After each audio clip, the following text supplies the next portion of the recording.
Mr. Turnbull, ministers, ladies and gentlemen from the press. I'd like to welcome Prime Minister Turnbull to Singapore for his first official visit, reciprocating his warm hospitality for my visit to Canberra last October. This visit is the second annual Singapore-Australia Leaders Summit under our Comprehensive Strategic Partnership, or CSP. We had very good discussions this morning on a wide range of issues, regional and economic.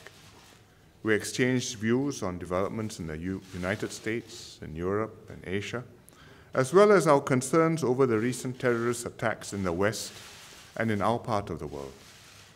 Singapore and Australia are both outward-oriented and trade-dependent countries. We want a peaceful and orderly world, an open and inclusive international system where countries, big and small, can prosper. And that's why we are both friends with all the major powers.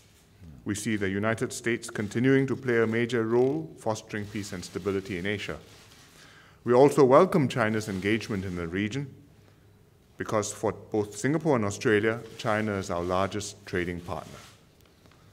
And constructive initiatives such as the One Belt, One Road can promote greater regional cooperation and development.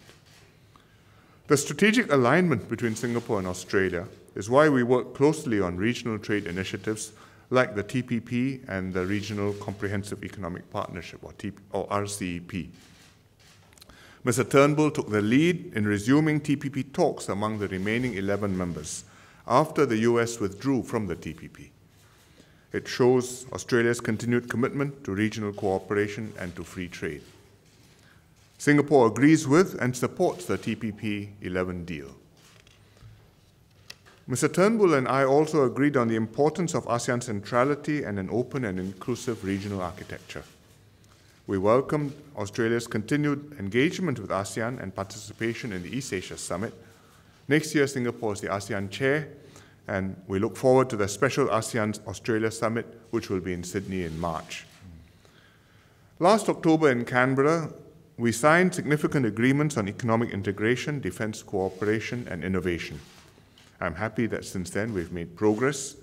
We upgraded the upgraded Singapore-Australia FTA will come into force this year. We are making progress in the joint development of the military training areas in Queensland. And we deeply appreciate Australia's continued support for Singapore's SAF training needs, which will benefit both defense forces and the local economy in the towns where these happen. And we look forward to this arrangement being finalized in a treaty next year. Today, we've just witnessed 2 agreements signed on new areas of collaboration, on innovation, to increase collaboration and joint funding, to promote advanced manufacturing and data science, to address the challenges of future economies, and on cybersecurity, to build on existing cooperation to combat cyber threats and support regional capacity building. These are good new initiatives. We also have lighter initiatives, cooperation in the arts, and the Australia-Singapore Arts Group has been doing good work, boosting arts and cultural exchanges, and I'm looking forward to opening the Arab Arts exhibition at the Asian Civilizations Museum with Mr. Turnbull tomorrow. The breadth and depth of our cooperation reflects our enduring, substantial, and warm partnership, and I thank Prime Minister Turnbull and Australia for their strong support for our cooperation and friendship. Thank you very much.